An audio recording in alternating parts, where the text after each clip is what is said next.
Judges chapter 8. But the men of Ephraim complained to Gideon, "Why didn't you call on us when you went to fight Midian? Why did you treat us this way?" They were sharp in their criticism. He answered by saying to them, "How can what I have done be compared with what you have done? Aren't the grapes of Ephraim leaves on the vines better than the ones Abiezer harvests? God handed over to you Midian's chiefs, Oreb and Zeev. What could I do that matches what you did?" By saying that, he appeased their anger at him. By now, Gideon and his 300 men had come to the Yarden and crossed over. They were exhausted, but were still pursuing the enemy. In Sukkot, he asked the people there, "Please give some loaves of bread to the men following me, because they are exhausted, and I am pursuing Zebach and Zalmunna, the kings of Midian." But the chiefs of Sukkot said, "You haven't captured Zebach and Zalmunna yet, so why should we give bread to your army?"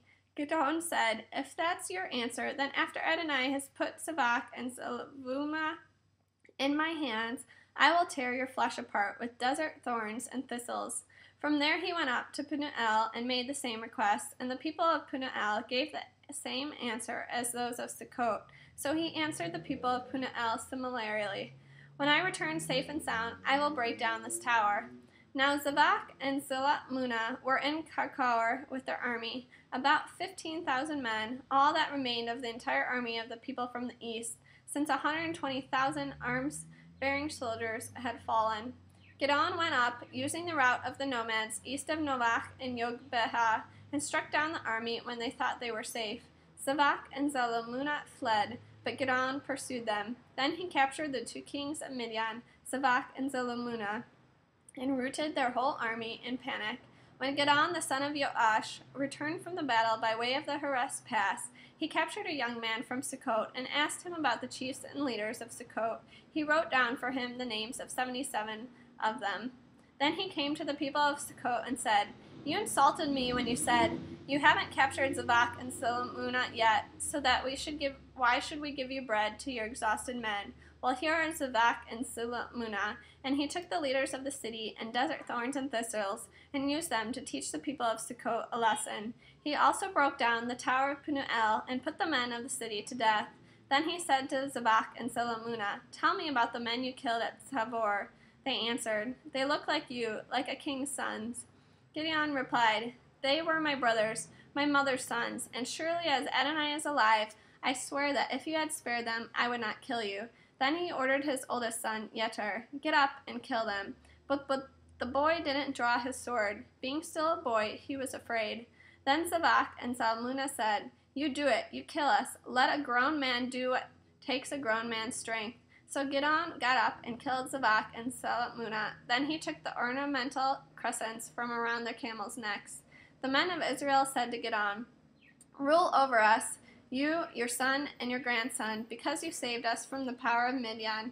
Gideon replied, "Neither I nor my son will rule over you. Adonai will rule over you." Then he added, "But I have this request to make of you, that each of you would give me the earrings from the booty you have taken." For the enemy soldiers had worn gold earrings, like all the other tribes descended from Ishmael. They replied, "We're glad to give them to you." They spread out a robe, and each man threw in the earrings from his booty. The gold earrings he requested weighed more than 42 pounds, and this doesn't include the crescents, pendants, and purple cloth worn by the kings of Midian, and the chains around their camels' necks. Out of these things Gideon made a ritual vest, which he located in his city, Ophrah. But all Israel turned it into an idol there, and it thus became a snare to Gideon and his family. This is how Midian was defeated by Israel, so that they ceased to be a threat. The land had rest 40 years during the lifetime of Gideon. Yerubbaal, the son of Joash, returned to his home and stayed there. Gideon became the father of 70 sons, because he had many wives. He also had a concubine in Shechem, and she too bore him a son, whom he called Abimelech. Gideon, the son of Joash, died at a ripe old age, and was buried in the tomb of his father Joash in Ophrah of the Evirzi.